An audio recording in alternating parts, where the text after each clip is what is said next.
Welcome to TMZ Live. Harvey Levin here. Charles here. So this is really stunning. Taylor Swift has kept a secret that seems almost impossible to keep. She's kept this for more than a month, maybe 2 months. Her dad had a serious medical emergency a while back. He went in for some kind of test, and they found severe blockage in a number of his arteries. He had a quintuple bypass, 5. And this was secret until today. And I think you have to give an assist to Travis Kelce in helping her keep this secret. But yes, Scott had the quintuple, God, I'd never even heard of it, but had a quintuple bypass surgery because to deal with this severe blockage, which I can only imagine the doctors must have said, if you don't have this now, there's a very high likelihood you will die. Clearly. He did not have a heart attack. We were told he did not have a heart attack. But this is explaining a lot. This whole, remember, we've been saying for months, like, it was odd that suddenly Taylor and Travis were living in Florida for the summer. And we were like, why Florida? And it seemed like Travis had a bunch of teammates come down there and other players, and he was working out. And we thought, oh, they just decided they want to work out in Florida. That's where her dad is. And somehow, which is really amazing when you think about it, Taylor was going from the home they were renting to the hospital, presumably, and then I'm assuming the rehab center, and then I'm assuming her dad's home, and somehow undetected. Think about a hospital that has doctors and nurses and patients and families. Other patients, yeah. And that somehow she kept all went under the radar. Yeah, and I gotta imagine, you guys, this must have been super heavy for Taylor to deal with. Her family has had a lot of health issues over the years. If you remember, her mother, Andrea, had breast cancer. She also had a tumor in her head. And now she's dealing with her father, going through this major surgery. This is a quintuple bypass surgery, which I don't even think I've heard of a quintuple bypass surgery. I mean, obviously a major surgery, and the fact that the biggest pop star in the world was there by her dad's side without really anybody knowing is pretty remarkable. And like you guys mentioned, she had been staying with Travis nearby. I'm sure she was leaning on Travis for a lot of support. I mean, their relationship has gone through so many twists and turns, the highs and lows, everything from Travis winning the Super Bowl to Travis losing the Super Bowl to now Taylor having to deal with, this health issue that her father underwent, this major surgery. But we are told that Taylor's father is doing great. He's in great spirits, and it was kind of a preventative measure that they took. So there were a lot of rumors when they were down in Florida. Are they together? Are they having trouble? Because we never saw them going out to restaurants. Well, now you can connect the dots and say, yeah, she was, those times we weren't seeing them, she was going to the hospital, going to the rehab center. Whatever secret moves she did to. It is really remarkable, and kudos to her and to Travis to be able to do it, because we know that wherever they go, and not just paparazzi, but fans will always see them wherever they go. Right. And they were able to do this undetected. I got to say, that's remarkable. Keep this just between the family. It is remarkable that nobody knew this until today.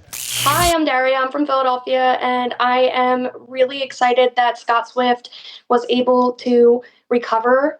It is really important that, especially after a 2-year career of touring, that Taylor is able to spend time with Scott. Honestly, not for anything. I know that she spends a lot of time with her family, and she's very close with her family. So I just know that the support and love from all of her family members is really important. And I know that Scott is getting that.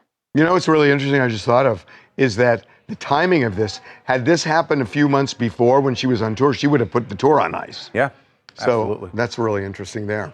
Okay, we're going to move on. Yes, I'm really interested in this. To the former first couple, the Obamas, addressing the rumors about their relationship head on. You know that Michelle has already said everything's fine, but we hadn't seen or heard the former president addressed this, and Barack Obama joined his wife on her podcast with her brother, Craig Robinson, and they talked about this. And I don't know if he's playing coy, but he's saying, look, I didn't even know this was a thing. I don't believe that. But here is how they addressed it. It's my husband, y'all. She took me back. Now don't start. I can't. It was touch and go for a while. It's so nice to have you both in the same room together. I know, because when we aren't, folks think we're divorced. These are the kinds of things Yeah. that I just miss, right? So I don't even know this stuff's going on. Right.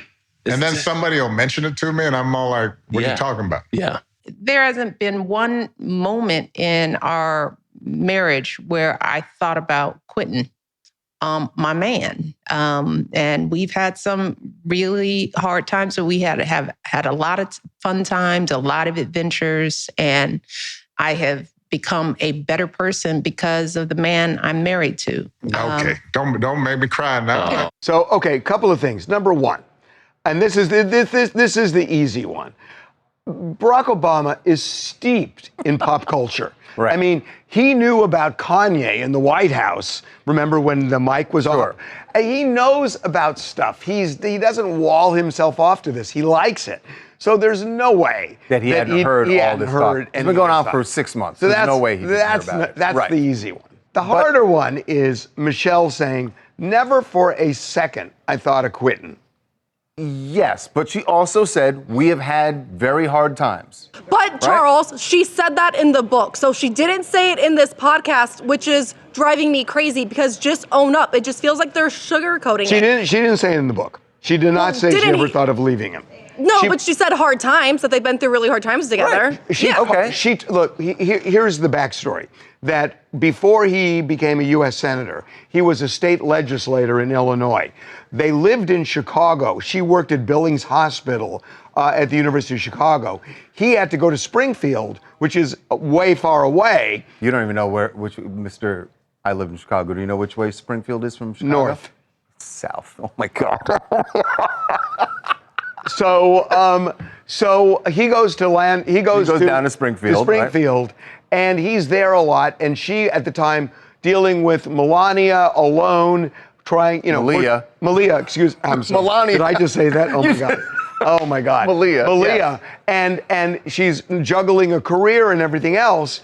And it was really frustrating, and they were having some seriously hard times. Of course they did, and that's what I'm sure that's what he talks about. I'm in the sure book. that's what she's referring to when she says really hard times. But in the book, and I didn't read it, so in the book, does she say never? I thought I'm going to divorce him. Nope. Okay, so that the only thing I'm saying that Courtney's saying is sometimes in the dead of night you're laying there and everything's going wrong, and the other person isn't there, and at a point it's like I can't do this anymore. You think that she has had a thought of divorcing him? I'm not saying divorcing even. It's just a natural. That's what she meant when she said, I never thought about quitting my man. No, but Charles. No, but what? No, because she You can't even continue because you know that you don't have a point. Yeah, maybe not a series of divorce, but for her to say never or standing by my man, be a little bit honest. I guarantee she wanted to leave him, to hurt him sometimes. When you're with someone for that long, you get a little angry at them.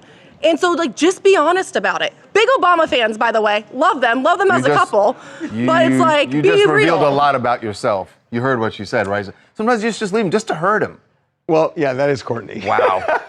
Wow. That is Courtney. Miss lifting fingerprints off of phones.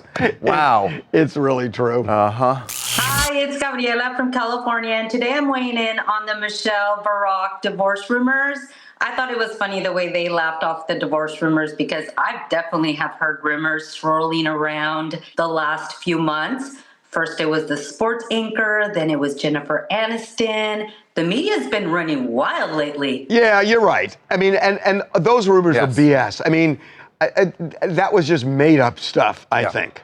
Absolutely. There's made up stuff leaning into the fact that their fans were certainly saying, where are they? Where are they? What's going on in their marriage? Because you don't have to be together all the time. You just don't. Okay, we're taking a break. All right, when we come back, President Trump taking aim at MAGA at his own base, saying, I don't need you. If you want to keep going on about Jeffrey Epstein, so be it, but I don't want your support.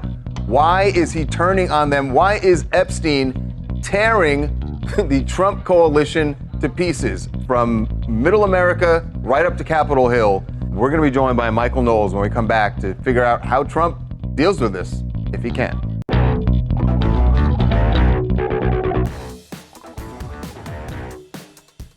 Well, what started out as a slight divide among President Trump's supporters, MAGA supporters, is now an all-out rift. And he is the one who's saying good riddance. He's literally said to his own MAGA supporters, his own base, good riddance. If you want to keep going on and on about this Epstein file and about the names that you think are associated with Jeffrey Epstein, get lost. I don't want your support. This is what he posted on Truth Social this morning. And he's trying to lay it all on the Democrats. He says, these scams and hoaxes are all the Democrats are good at. It's all they have. And my past supporters have bought into this blank hook, line, and sinker. Let these weaklings continue forward and do the Democrats' work. Don't even think about talking of our incredible and unprecedented success, because I don't want their support anymore. Well, that would include Marjorie Taylor Greene. That would include Tim Burchett. That would include a lot of people on the Hill who are saying this. And he can't afford to lose more than one or two of them. So this is crazy. So he doubles down in the Oval Office today. And of course, the reporters are asking him about this because this has become the issue. It is the centerpiece of what's going on right now. He doesn't have a policy. Some lunatic around the desk had a policy. Whoever operated the auto pen had a policy, which is, by the way, I think the biggest scandal. That's the scandal they should be talking about, not Jeffrey Epstein. The scandal you should be talking about is the auto pen, because I think it's the biggest scandal, one of them in American history. So I just want to kind of reiterate what we talked about yesterday. I've talked to people who have seen this file, and A, there is no list. B, there are a million names in it.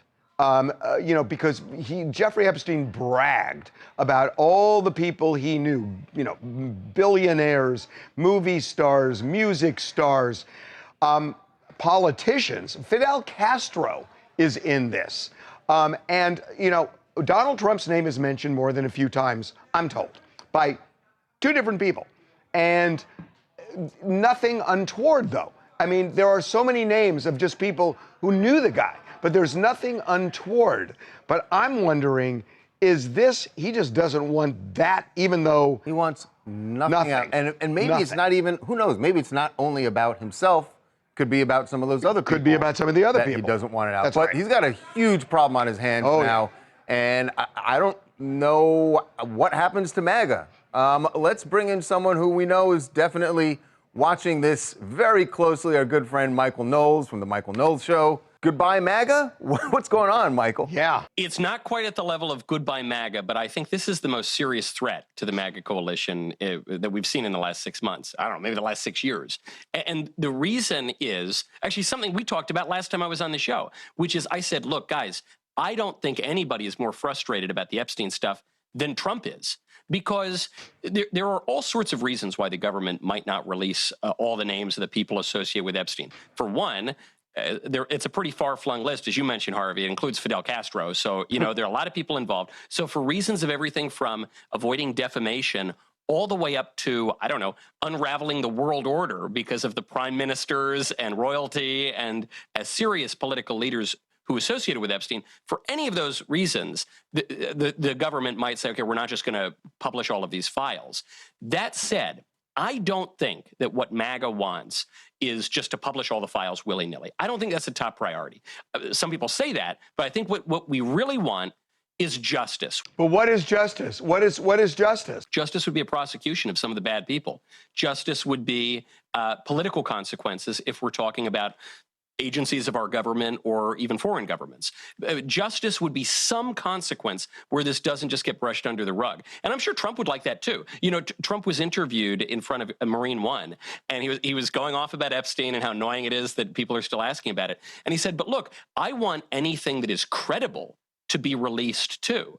And so I think that he's actually where a lot of people are. Eye of the beholder there. Right. The word credible. Right. You saying that is almost like he's setting up that nothing's going to come out, and that's the reason nothing's going to come out. Or if it all comes out, he's already sort of saying, well, a lot of it isn't credible. He's setting that stage because he says, look, some of this is a Democrat hoax. The Democrats were compiling a lot of these files. Yeah, fair enough. The real reason I think that Trump is pushing this at this moment, though, is because it's now made it to the halls of Congress. So you've got Democrats in Congress have finally become the pro-disclosure party, along with Trump's political enemies in the Republican Party. Right. Guys like Thomas Massey, who Trump wants to primary. So but even supporters, allies, yeah, even the allies, staunch allies are also saying this. But I think the allies, that's key, because a lot of people who are in MAGA are reading that Truth Social post and they're saying, wait, he's telling me he doesn't want my support? I thought he's a man of the people. No one's ordinary, and we're all I'm here for you, whatever. I think that Truth Social post might as well have been written to Capitol Hill. I think it's written to guys like Thomas Massey, maybe to Marjorie Taylor Greene as well. And I think he's saying, hey, you guys who are supposed to be my supporters on Capitol Hill, get your priorities in order and talk about the things I want you to talk about. But unfortunately, it's not going to go away, because the Epstein story is a symbol of corruption that long predates Donald Trump. I think that's part of why he's irritated he has to talk about it. But I think the government has to communicate in a way that conveys to people that justice is going to be done, and that, God forbid, the MAGA movement's not going to be complicit in an injustice. If there was an issue he didn't want people talking about, he'd have the shiny object that he would talk about, and everybody would divert away from the one thing, like with Signalgate. This time he's tried with, the real conspiracy is the auto pen, and nobody's buying that. So this was the tried and true thing. It has failed. Nobody is saying, let's talk about the auto pen instead. I mean, it's just showing that he doesn't know where to go on this thing, because he's never been in this territory before politically. Well, the reason this issue is different than the other ones is because, first of all, it began with conservatives trying to shine a light on this, implicating the Clintons and other friends of Epstein. The Democrats at that time were downplaying it and denying it. Then it's starting to flip here. And because it's gone on for so long, this is an issue that has been in the public imagination for 10 years. And people who are really paying close attention to this, it's more like 15 or 20 years. So you can't just turn away from it willy-nilly without giving some answers. And so this is why I've said the whole time, I am a plan truster. I don't think Trump is doing anything deceitful or unjust or anything here. I don't think he's implicated in the files, as you point out, Harvey. But I think the government needs to come up with a better answer than, actually, there isn't a list, even though we said there was a list. And there is jail cell video, even though previously it was said there was not video. But some of the video is missing, and never mind, move along. That's not going to work. I think the Trump administration is on the right side of this thing. I think they just need to give a more persuasive explanation to people. On the right side? Agree, but Michael, you said the government needs to come up with a better explanation. You know who the government is. It's him. It's not the Department of Justice. It's not Pam Bondi. It's not Pam Bondi. It is President Trump. So you can't say that and then try and then the DOJ. So when the DOJ comes out and says there's no client list, that's not persuasive. Michael, are we going to say that the DOJ isn't the president in this administration? He's knocked that wall down. Is separate from the DOJ. He's knocked that wall down. Trump is the singular figure. There's no question about that. But Trump is a better communicator than some of his lieutenants have been during all of this. And so I think, like today, when he comes out and says, but not doing a good job this time. That's but much not more doing persuasive. a good job, Michael, in terms of communicating it. He can't. They're not. Pam Bondi isn't saying a thing without Trump knowing it. And Trump cannot tell me that. Trump came out yesterday and said, Epstein file, boring. I mean, boring? Look, I think that's a better explanation than the DOJ gave, that's for sure. There are plenty of reasons not to disclose an uncorroborated file that includes the names of half the people on Earth. There are plenty of good reasons to do that, but I just don't think people are going to let the Epstein issue go. And likewise, I don't think the Epstein issue should derail the Trump administration. There must be some better way of messaging it to convey the truth of what's going on, and then also focus on all the big accomplishments, which is all Trump wants to focus on. But he's in more trouble now because of this than he's been in his tenure. It's not going to be brushed aside. There are plenty of good explanations that the government can give that will make Trump look good and his enemies look bad. But I think right now he sees that the Democrats and his political enemies in the Republican Party are seizing on this, and I think they got to kill this political campaign in the cradle because it could be a problem. All right, Michael, I have a feeling you're going to have something more to say about this on your show. So everyone, check out the Michael Knowles Show. It airs weekdays on the Daily Wire Plus. So we will talk to you next week. Thanks, Michael. Good to see you guys. See you later. All right. See you later. Wow. Interesting when you can say the government is something separate from President Trump, but not. Usually they say he is the government. Well, he is the government. We're taking a break. All right. When we come back, some big news for Pete Davidson. Life is about to change dramatically for him. We will explain why when we come back. TMZ's got every freaking thing. Big celebs, big stories, big events. Justin Timberlake made Portland kids' dream come true by joining a bike bus ride. And they always listen to Justin Timberlake. Cry me a river when they fall. Yeah, right. It's TMZ.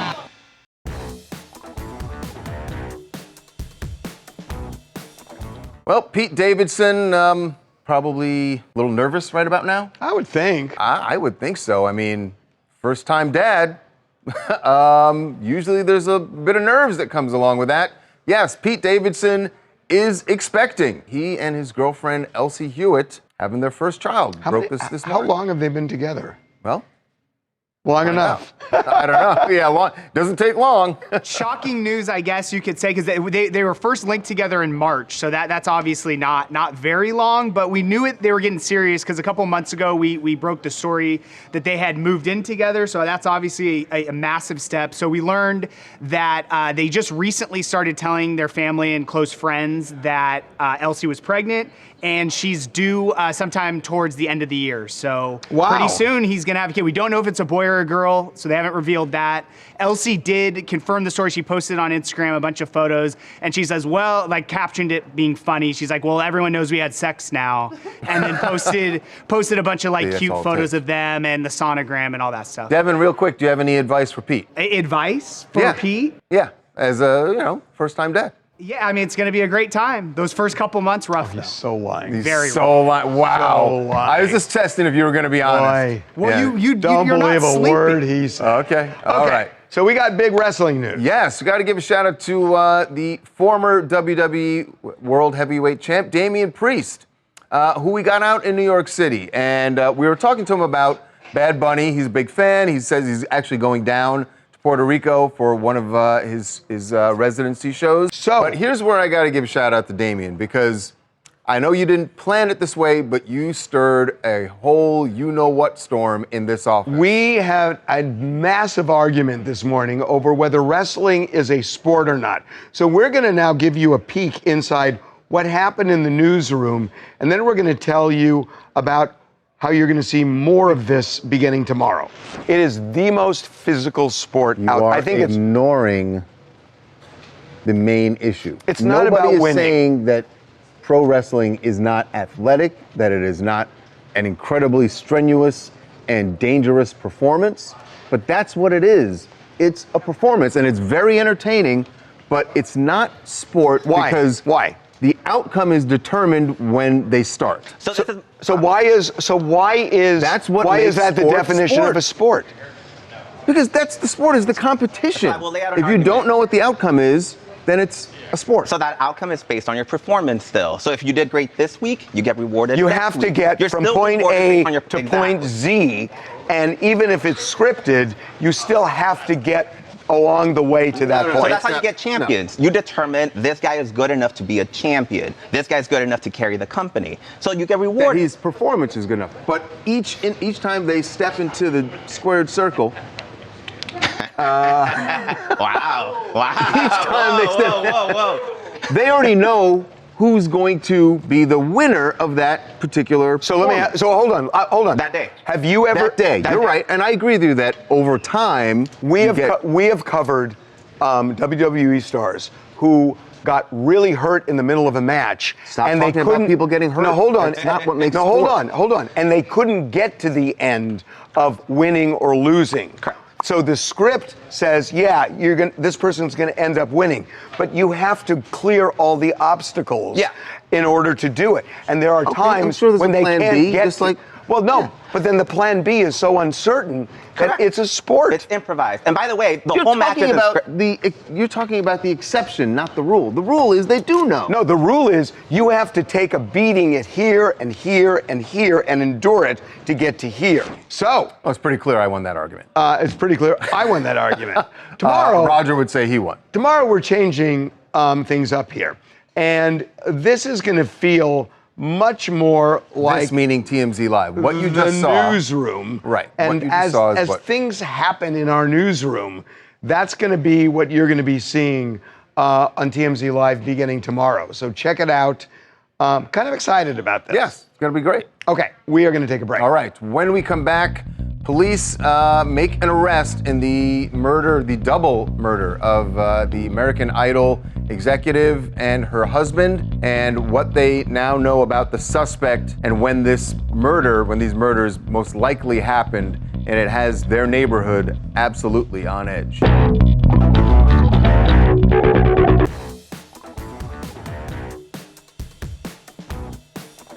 Welcome back to TMZ Live. The double homicide that included one of the victims being an longtime American Idol executive named Robin Kay. We told you about this story yesterday, that police were doing a welfare check on Monday, went into Robin and her husband Tom DeLuca's home in Encino and found them both shot to death. Well, police did pretty good and quick work here to find a suspect, and in fact, on Tuesday afternoon, they arrested the suspect. And he's 22 years old, and he lives about 10 minutes away by drive. That's from him being taken into custody. From the murder home. And we now know a lot. It appears that this was the scenario. Last Thursday, a neighbor saw a man who appeared to be armed hopping the fence into their property. And that's all they saw. And then there was a welfare check on Monday because nobody had heard from them. And the cops come, but they don't try to enter because they don't see any sign of forced entry. They came on last Thursday. Right, and then on Monday, they actually went in the home. And they found them, and they were shot to death. And what it appears to be is a burglary. And that the suspect went into the home when Robin and Tom were not there. Home, They came home, surprised the burglar, and the burglar allegedly shot them to death. Yeah. Harvey, this guy has a criminal background. He's been arrested several times for battery on a person, but all of those cases were subsequently dismissed. But it's interesting that those arrests really helped police track him down this time. Right. Yeah, that's true. There was a fingerprint that was lifted from the crime scene that connected him, to the case. And typically, what happens is when you get arrested, the police fingerprint you, and it's in the database. You're in the system then. Exactly. And what's also interesting, Harvey, is that if you read the docket entries for the 3 arrests, it's clear that he had mental health issues, and his neighbors were, told us that, he was going around the neighborhood and he seemed mentally ill. He'd just do a lot of wacky stuff. This guy's obviously a whack job. He's in custody right now. I can tell you, I've spoken to several people from the American Idol cast, current and past, and they are devastated. She was a real force on that show. She would coach. He was a music supervisor, but she would coach the contestants. She was really ingrained in that show for many years. It's really, really sad. A big loss for the American Idol family. And now we've also, spoken to neighbors in that in their neighborhood who said that even before this, there had been an uptick in burglaries, but this has really shaken them, and now they are sort of banding together, figuring that, they've got to look out for each other now. I'm Brandy from Ohio. I have watched American Idol since that very first season, and it has brought us so many brilliant artists that we just wouldn't otherwise have had. It's just such a tragic and senseless loss. And the one thing through this, at least they were able to make a quick arrest. So hopefully that'll help bring some sort of peace to the families. Yeah, I mean, they're, I'm sure, not at peace at all right now. No. Okay, we are going to move on. Yes, moving on now to a lawsuit between former members of Jane's Addiction. You know that Jane's Addiction last year attempted a reunion tour, and it did not go well because we had the video of Perry Farrell and Dave Navarro getting into it on stage. Perry, you see, going after Dave. I'm not sure they were getting into it as much as Perry was.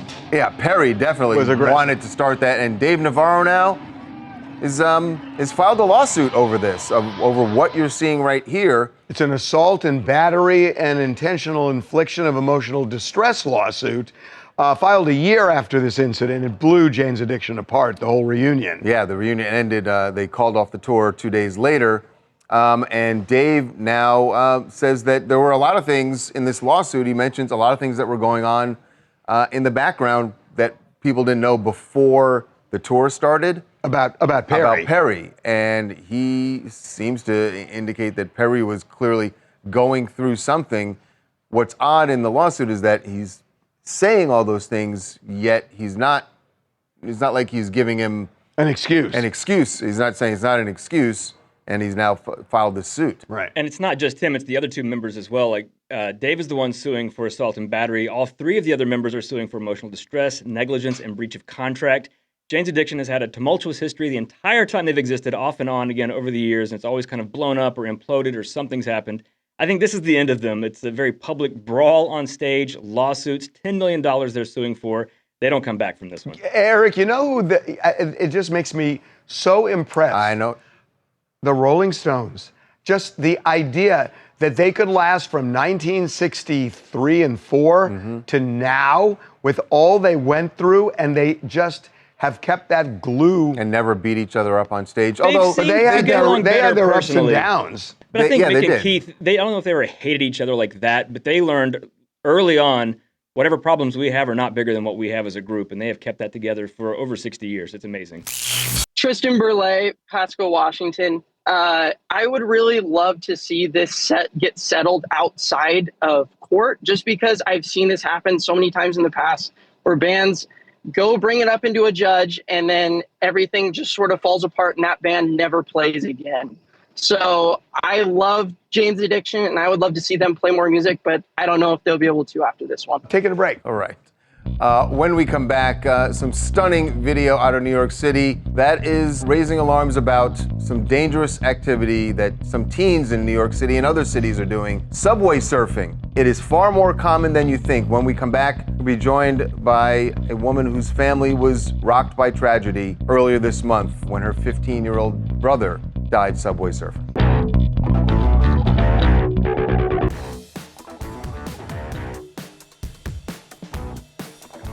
Well, the video out of New York City really, I think, stunned the nation when they saw these images of teenagers subway surfing in New York City over the weekend. This caused a big thing. People obviously saw it. They had to stop the train. The kids were arrested. All 4 kids were arrested.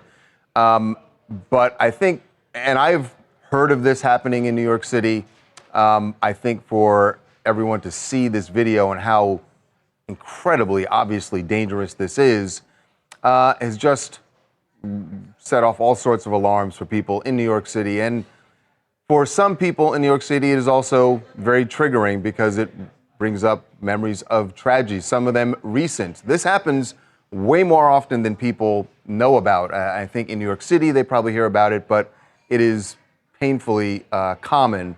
For Emily Oliver and her family, her brother, Carlos, was killed earlier this month in a subway surfing incident. And joining us right now to talk about this, Emily Oliver, who very sadly lost her 14-year-old brother who was killed last month doing a subway surfing incident. Emily, thank you so much for joining us, and we're so sorry. So sorry about what happened to your brother. Thank you. So when you saw what happened last weekend, I'm sure you've probably been talking about this since it happened to your brother, but what do these kids need to know about? It may look glamorous in movies, but this is really incredibly dangerous. Yeah, I feel like it did start off as a very popular game, and that's all it should stay as, a game that you don't risk your life doing. I feel like they think it won't happen to them and they won't be affected because their friends do it and they haven't been hurt. But all it takes is one slip, one miscalculation, and your life is over. And everyone else is affected and your life is gone. You can't be what you wanted to be. That's it. Did you know Carlos was doing this? Had he done it before? By the way, I said he was 14. He's 15 years old. Did he keep it a secret? He didn't tell us. We didn't know about this until about a month ago, I'd say. We heard people saying that he was doing it, and we confronted him, and he denied it, and it wasn't true that he wasn't doing it. And we had serious talks with him. We talked to the school, we talked to police, we talked to the hospital to get him as much help or outlets as he could to reach out instead of doing what he did. And it ended up costing his life, sadly. Is it something, Emily, that the kids, obviously teenagers, they're always dares, or is this something that they're seeing, I don't know, either in movies or in video games where they feel like, oh, that looks cool and let's try it? I definitely think it's a little of this and a little of that. I do think that it's something that they post about online and they tag each other and they also influence each other, like peer pressure kind of. So let's do it. It's going to be cool. You're gonna feel this rush. That's not worth it in the end. You just said that you dealt with his school as well. So was this happening? I'm just curious how this came about that you learned of it. Was it circulating in the school? Were there other students at his school doing this? Or social media posts that people were seeing? What was the connection where all of a sudden you guys learned of it? We learned of it because a random number, actually, it seems to have been like a text now number, like a disposable number, sent us photos of or videos of him, what we assumed was him because of his shoes and his clothes in the video that they were doing this. And there were other children in the video, but we went to the police with the phone number. We tried everything we could, calling from different phone numbers to contact these people, but they never responded. We don't know who these people are, who the other kids in the video are. And when we confronted him about it, he denied it. And, we told him, we know it's you, We tried to help him out the best that we could all the way to the end. Wow. Well, it is a... Oh, that makes it even worse that you knew and tried and you still couldn't stop it. Boy, peer pressure is such a dangerous thing. Right, and this thing you said about the posting of the video, like I'm sure kids think that this will be a cool video to put online without thinking about the danger, which obviously is what they need to do. Mm-hmm. Yes, 100%. Yeah. Well, look, Emily, we're so so sorry. And to your whole family, send our condolences. It's just terrible. Thank you so much. I appreciate it. Okay, we are going to take a break. All right. When we come back, we told you about Sydney Sweeney's big business deal for her new lingerie line. Guess what? Even Sydney Sweeney takes a couple of L's. We will tell you the big roles she is not going to land when we come back. Buckle up, party people, because the TMZ After Dark Tour has hit Hollywood.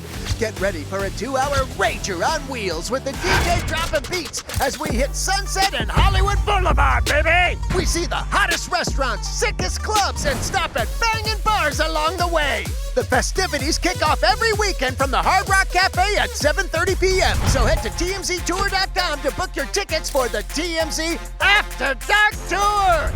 It's gonna be epic.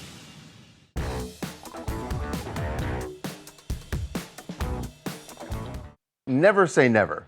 And in fact... wasn't that an Ian Fleming book? Actually, Never Say Never Again was the Bond title, which is relevant here because we broke a story yesterday about Sydney Sweeney and the role that a lot of people were trying to connect the dots and think that was coming her way, was that she would be the next Bond girl. And she would be great at it.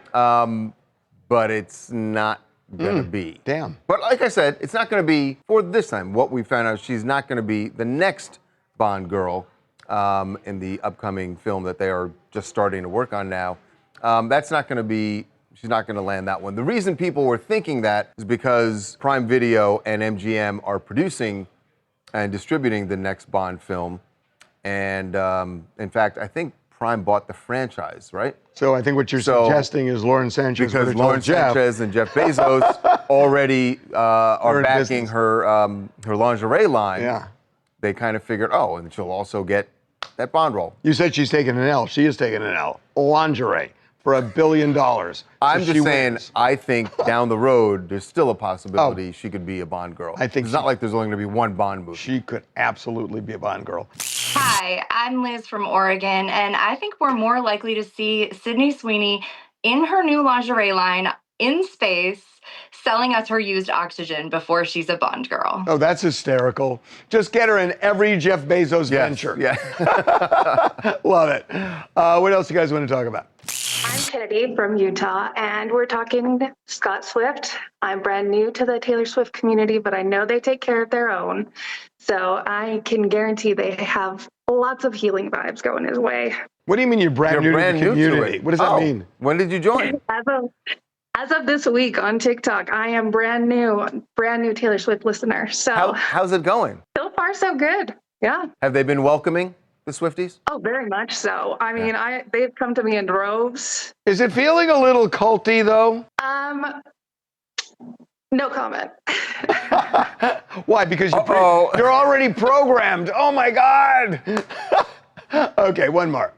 Hi, my name's Carly. I'm in Chicago, and I cannot believe that in the year of our Lord, 2025, people are still thinking about the Obama's marriage and the state of their marriage. Whoever is doing that is a deeply lonely person. I know Michelle says when they go low, we go high. I don't believe that. I am just so embarrassed for anyone who is wishing for their demise. Did you listen to the podcast?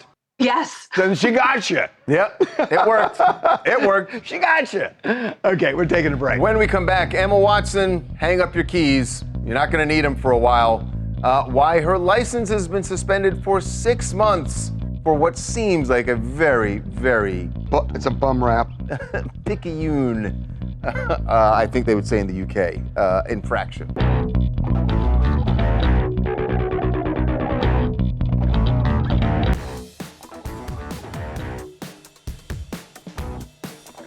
Emma Watson in big trouble with the law. Not really. I mean, traffic-wise, it's pretty bad. Her license has been suspended for 6 months because she was speeding. Get this. 8 miles over the limit. 38. A wild, out-of-control 38 miles per hour. Now check this out. In a 30. So she had 9 points against her on her record. This puts her She at had 12. priors. And that means you get your license suspended. So, number one, 3 points for going 8 over the speed limit? Again, but I know you're going to tell me that, that UK law is the same as the US law. I know it's a BS. What? I can comment on system is in the UK. I can comment on UK law if I want. Donald Trump said he can comment on Brazilian law. I can comment on UK law. Fine, fair enough. And also, a couple of those points were for illegally parking. Listen, throw on your powder wig and fly over to London and go into court and, Now I understand the revolution more. Now I understand. That's what it was about. Now I understand. Even though they didn't have cars. Okay, we'll see you tomorrow.